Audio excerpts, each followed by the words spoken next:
नमस्कार सज्जनों, मन मंथन में नाम और प्रारब्ध भोग। बहुत से लोग पूछते हैं कि नाम का प्रारब्ध से क्या संबंध है। यह प्रश्न एक दृष्टि से बहुत महत्वपूर्ण है।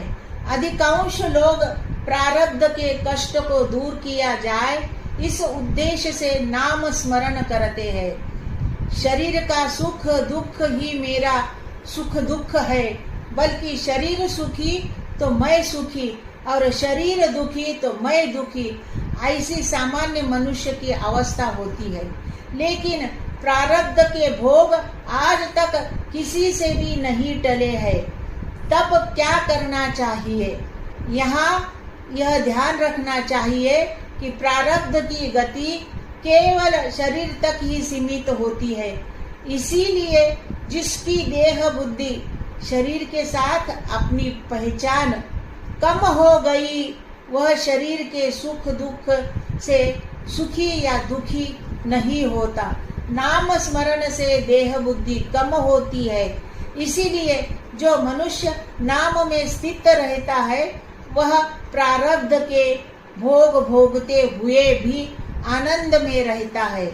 नाम के आनंद के सामने प्रारब्ध का कोई मूल्य नहीं रहता। नाम की शक्ति अत्यंत विलक्षण है। पूर्व में किए गए अपराधों को नाम नष्ट कर देता है। पतित और मार्ग भ्रष्ट लोगों का भी नाम उद्धार कर देता है। नाम सभी प्रार्थनाओं, सेवाओं और पूजाओं का राजा है।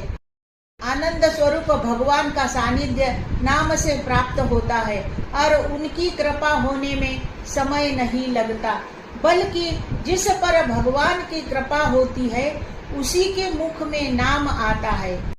सभी कालों में, सभी स्थानों पर और सभी परिस्थितियों में हर किसी के लिए किया जा सकने वाला यदि कोई साधन है तो वह केवल नाम ही है।